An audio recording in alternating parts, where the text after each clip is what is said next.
YouTube Live for 2026. It's May the 10th and it's Mother's Day. And so I have a little sharing that I'd like to speak to both the mothers and the fathers today. So, Father, I thank you today for this wonderful opportunity to, of course, lift up mothers and also as well to share a little tidbit of information that I have been looking at and thinking about.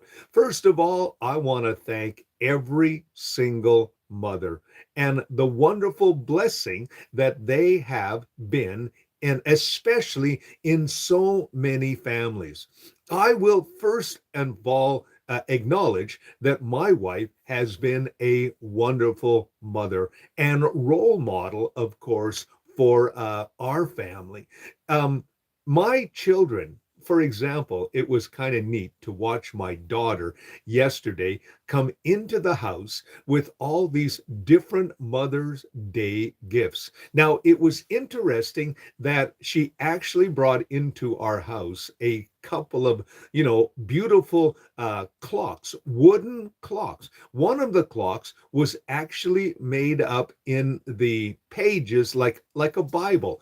And the clock had a beautiful verse. I don't even know where she found it. And then she brought in this great big huge wall clock, which was a beautiful picture on this wooden wall clock. And my wife yesterday was trying to figure out where she was going to put it because most of the walls of our house are covered with knickknacks and all kinds of different paraphernalia.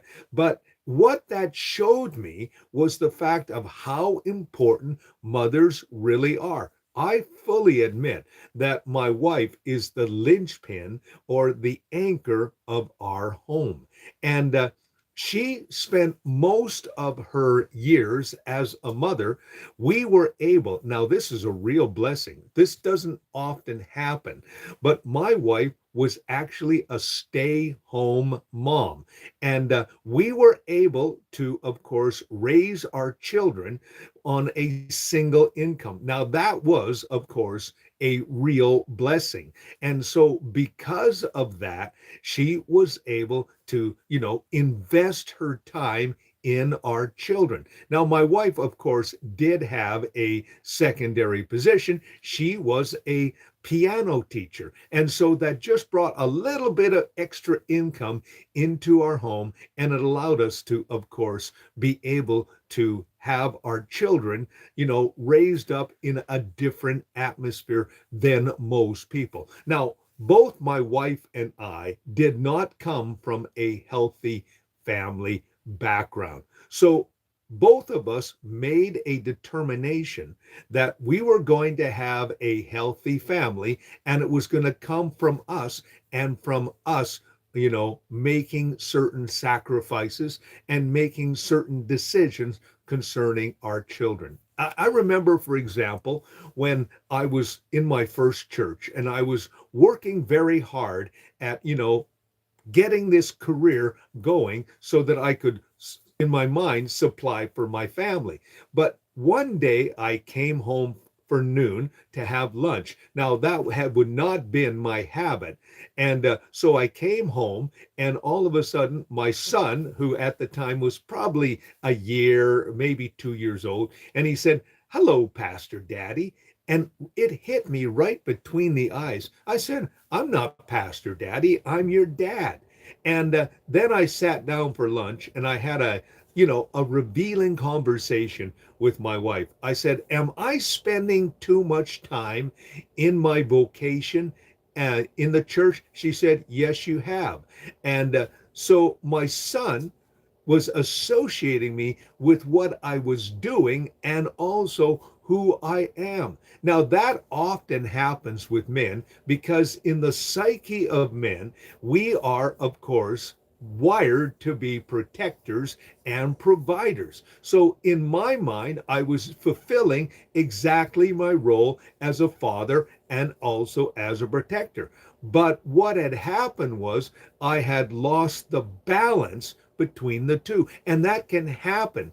Many men will say, hey, I'm providing for my family. So they'll pick up the extra shifts and they will, do extra jobs and extra things, saying that they're providing for their family, but in reality, they are taking time away from their family. And what happens is those precious years that they have, especially with their children, are lost. And before you know it, you have a cats in the cradle situation. When we remember that song from, Cat Stevens called Cats in the Cradle, it was all about a dad who was so busy taking care of his family and working on behalf of his family, that he ended up losing a relationship with his son. And then when he wanted to reconnect with his son, he had passed on this mentality to his son that his son was providing for his family, and he discovered that in his pursuit of taking care of his family, he lost his son. Well, that song kind of hit me in that same moment, and I made a determination that I was not going to pursue my profession at the expense of my children. And so what happened was, every day my wife and I made certain sacrifices. We made certain decisions. We knew that we had grown up in an unhealthy family situation, and we didn't want to make that happen with our kids. So one of the things that we did every day was we would have our family meal together. Every night I would come home and I would have supper with my children. And it was a beautiful experience, because I remember many times sitting around the dinner table. We had 4 children, 2 boys and 2 girls. And many times we would, be watching our children chatting and talking together. And, and even today, the most wonderful times that we have as a family is when all of our family is together. And we had an incident just a couple of weeks ago where my daughter and my son and my other son and my other daughter were with us on a Sunday, and we watched them interact not only with themselves, but with their children. Our grandchildren are best friends with each other, and it's very exciting to see that happen. But it didn't happen by accident. There were certain choices that my wife and I had made to make that happy.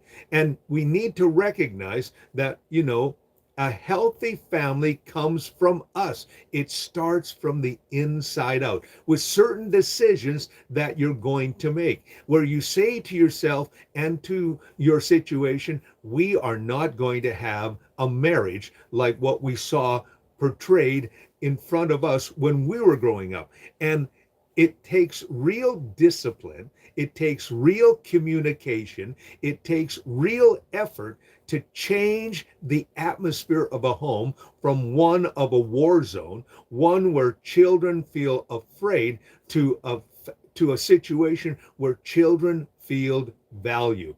I had to make a lot of sacrifices vocationally to be able to make sure that I was with my children. If there was an event that my children were involved in, and I had 4 kids, okay, I was at those events. I made sure that I made my schedule such as that I could be at my children's different events. Now, it also meant that my children had to also make certain choices that of things that they were involved in, so that it would, basically surround our family situation. And it was wonderful. And also something that we made very clear to our children, that our home was a safe place for their friends to come. And so many nights we had extra people at the table.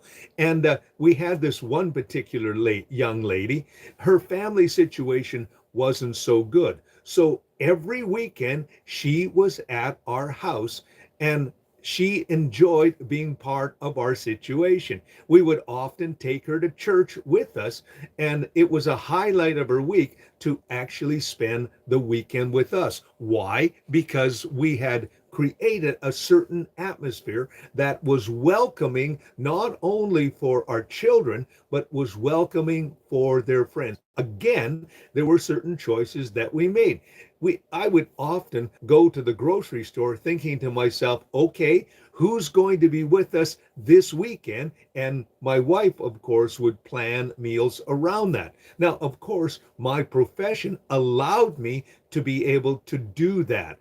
And my wife also, by having, certain avenues of income, that being, of course, being a piano teacher, she was able to, we were able to supply different things for our family. But like I said, there were also choices that we made. And some of those choices was we didn't go out every week to have something to eat, or, do some of the things that, cost a lot of money. We were very frugal in how that we approached life and also the choices that we made. But the result has been, of course, today we have a wonderful family situation. It wasn't easy. And did we make many mistakes? Oh my goodness. Did we make a lot of mistakes? But there was something that I discovered, and that was simply this, that children are incredibly forgiving. That's right, they are. And they will also model that in their families later on. When I look at how my children are raising their children, I am absolutely amazed. I'll tell you a little situation. A couple of Saturdays ago, my wife and I were taking care of our grandchildren, and my youngest, my one of my younger grandchildren, whose name is Lewis, he was trying to get me to go into, of course, the refrigerator to get a particular snack. Now, what was going on at the time was he was trying to talk me into going to get the snack because his dad had said, no, you can't have that snack before lunch. But he was saying, Grandpa, he says, you spoil me. So I want you to go get the snack. I said, I'm not going against your dad's wishes.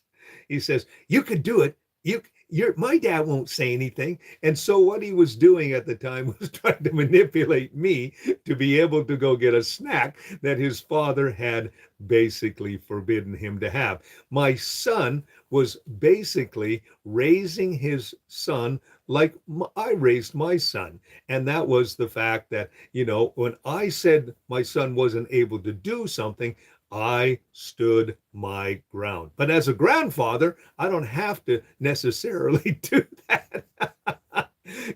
My son said to me, Dad, you're not treating my grandchildren the way that you treated me. I said, that's because of the fact that I was your father. I am now the grandfather. And we have a bit of a joke about that. But the simple fact is that I'm seeing my children raising wonderful, wonderful children. And that didn't happen by accident. They are making the same type of choices that we made to be able to raise their children in a healthy environment. And I want to tell you something. My grandchildren are being raised in a healthy environment. It all started by certain choices that my wife and I made to be able to take that. And that's why I love celebrating Mother's Day with my wife. A couple of days ago, I went and I bought her flowers because we live in a small town, and the flowers may or may not have been available, but they were available, so I bought them. And then yesterday, I went out and I bought her a bunch of gifts for Mother's Day, and she received them very graciously.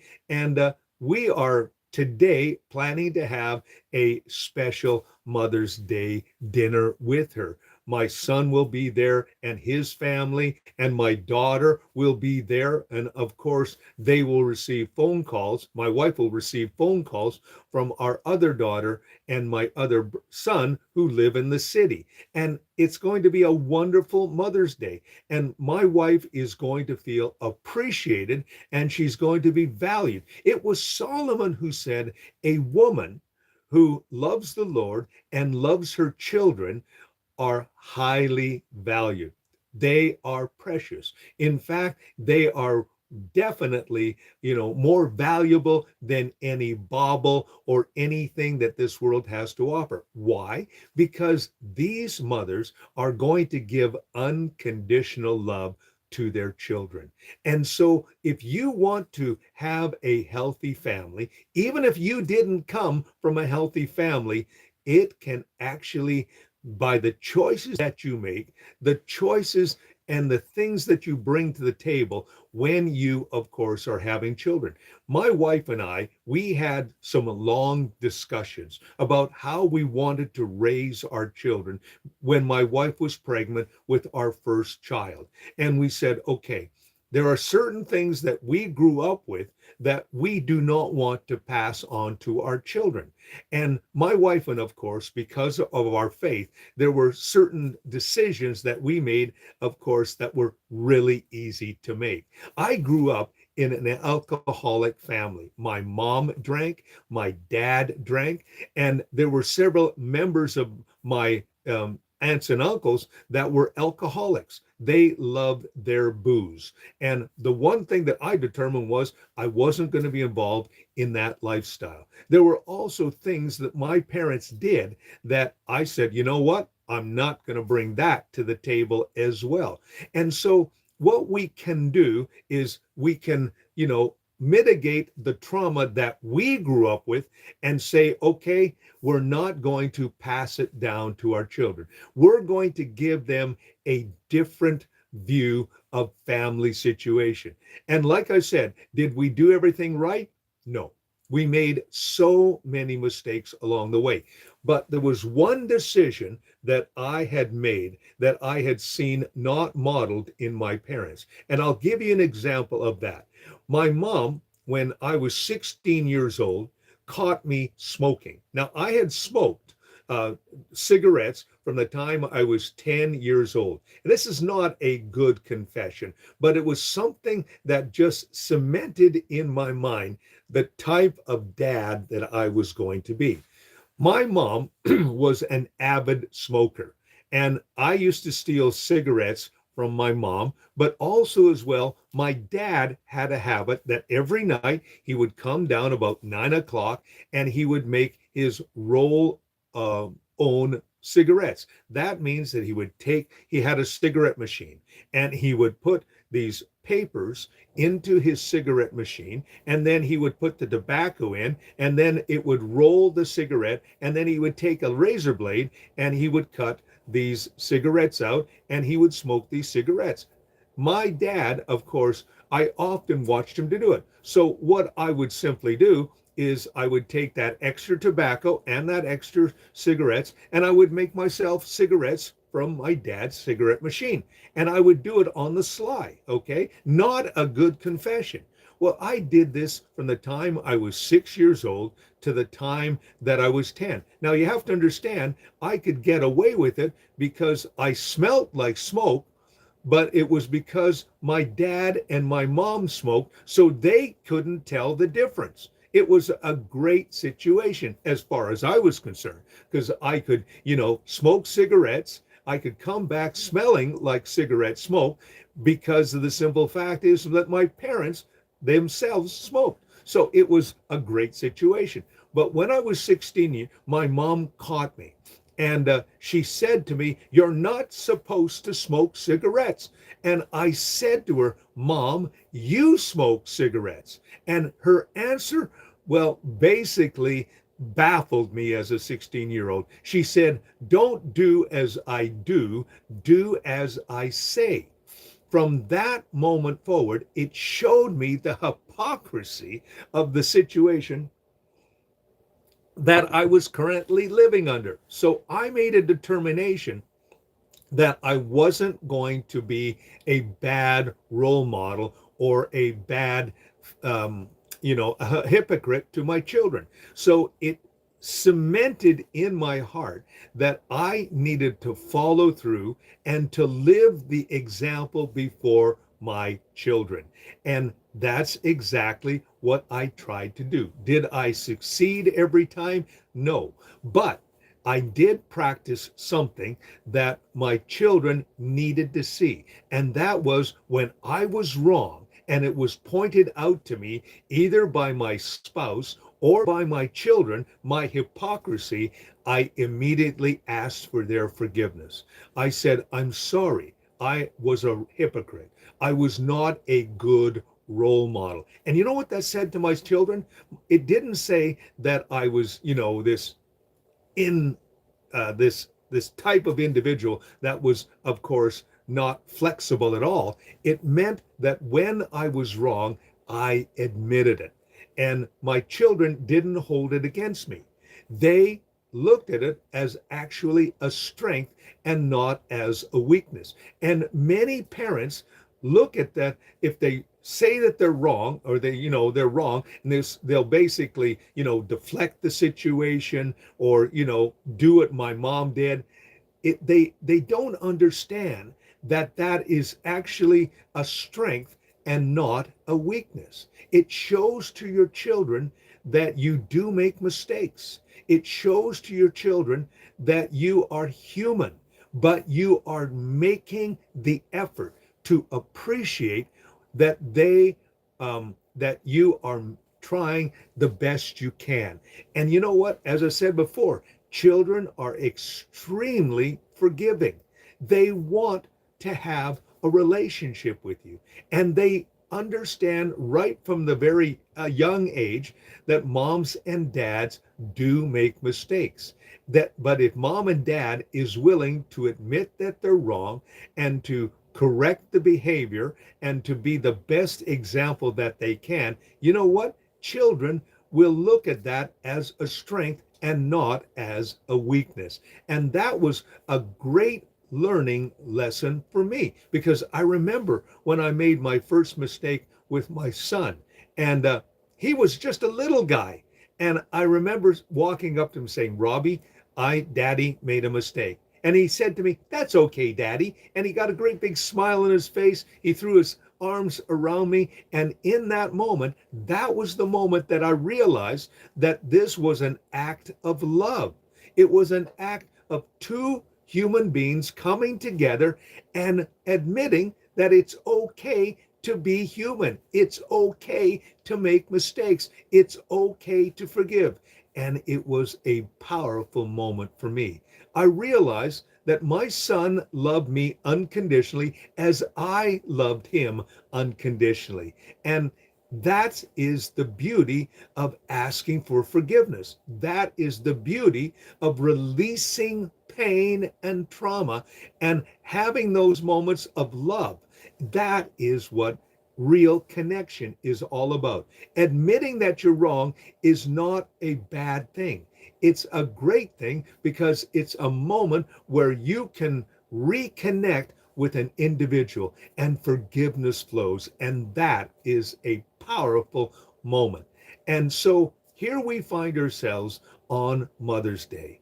And I am so grateful for the mothers that are out there that are doing the best job that they can. They're praying for their kids. They're trying to be a role model and mentor to their kids. The beautiful thing about ladies is the fact that they have a natural propensity, most of them anyway, have a natural propensity towards showing unconditional love. They have a propensity to give the emotional and also as well the unconditional love that only a mother can give. And so that is why my children absolutely adore my wife, but also as well my granddaughters and my grandsons absolutely love my wife.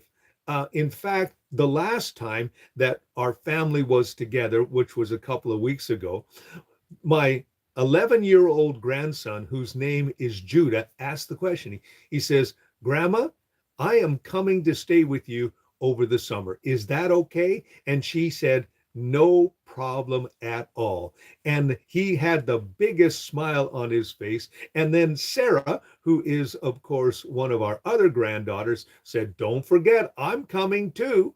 And we said, absolutely, you can spend as much time here as you want. You know what that says to us? It says to us that because of the atmosphere that an investment that we made to our children, our grandchildren, of course, are growing up in a similar atmosphere with their families, because we see that. We see how our children are raising their children, and we see how that our children have become responsible parents. They have become, you know, they're very close with their children, and they made the investment in their children, and their children love them. And I mean, I had the privilege of staying with my son and my daughter in Edmonton when I was in a transition time between, this was last year, where from basically January to May, I spent time in my children's homes. And I watched how my grandchildren interacted with their moms and dads. And it was absolutely wonderful. And I was thinking about that. And then I had a conversation with my daughter, and I said, I've noticed that you have a very excellent relationship with your sons and your daughter. She said, Dad, all we're trying to do is we're trying to model in our home what we saw in our home when we were growing up. She said, I know what grandma and grandpa were like. And I saw how that you had made a decision, how you and mom had made a decision to raise us. And we wanted to raise our kids the way that we were raised. Well, to me, that was a huge compliment. Both my wife and I knew that we had come from unhealthy families, but we had made a decision that we were not going to allow the trauma and the way that we were raised, to be passed on to our children. And it was wonderful to see how our children are raising their families in a similar way that they were raised. Do they make mistakes? Absolutely. But they have learned the aspect of forgiveness. When my children are wrong, they admit it to their children. And I'm looking forward to my grandchildren. If the Lord would allow me to live that long, then I'm looking forward to seeing my grandchildren raise their children in the same similar manner. Now, you have to, of course, also compensate for temperament, and also, how an individual is made up in their DNA. But the simple fact is, the same model is being, shown in our children on the way that they raise their children. And it's absolutely wonderful. It's wonderful to see our children have a fantastic relationship with their children. And it shows by how their children, our grandchildren, interact with their friends. Yesterday, my wife and I, we went out to my son's farm. My son has a ranch, or a farm, if you want to call it. His wife, of course, and my wife, they raise horses together. And yesterday, there were several children that were from the community, as well as my granddaughter. They had a horse camp. That's right. At my daughter-in-law and my son's place, there were several children from the community that were having a horse camp. And so my daughter was involved in it. My daughter-in-law was involved in it. Several community members were involved in it. And they all were at my son's place having a horse camp. And so all these children from the area were at that particular ranch or farm, riding horses and enjoying this wonderful, outdoor activity. And then my granddaughter comes in. My wife and I were given the responsibility of taking care of the two boys. And so what happened was my granddaughter comes in after her horse camp later on in the evening, and she was so excited. She says, "Grandpa, I got to ride horses with my friends." Now, my granddaughter rides her horse, by herself often or with my wife. But the interesting thing, she was able to be the host of this particular horse camp. And these kids were squealing and they were happy. And there's just a beautiful connection that was going on between horses and between, of course, these young ladies. It was very, very exciting to be a part of. And how did that all happen? It happened because of the choices that we made when our children was growing up. So basically, what I'm saying today is simply this: moms and dads, make your home as welcoming as possible. Admit when you are wrong, and also as well follow through with everything that you say you're going to do. And to all those mothers that are out there today, I want to thank you for the wonderful contribution that you have made. Mother's Day is, of course, a celebration and also as well a memorial for all those mothers. It was created so that we could say to the institution of motherhood, thank you so much for the blessing that you have been. It has been a wonderful, wonderful thing. I'm, grateful for my mom because my mom is still alive today. She's 96 years old or 96 years young.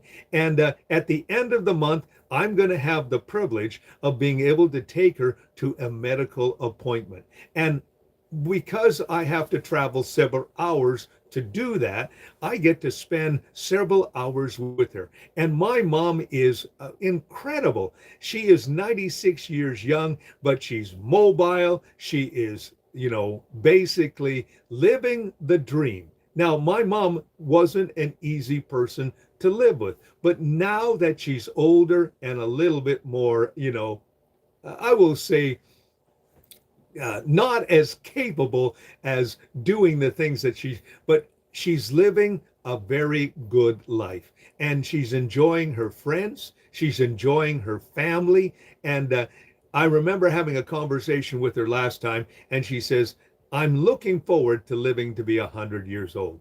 Of course, I'll call my mom today and remind her what a wonderful person she's turned out to be.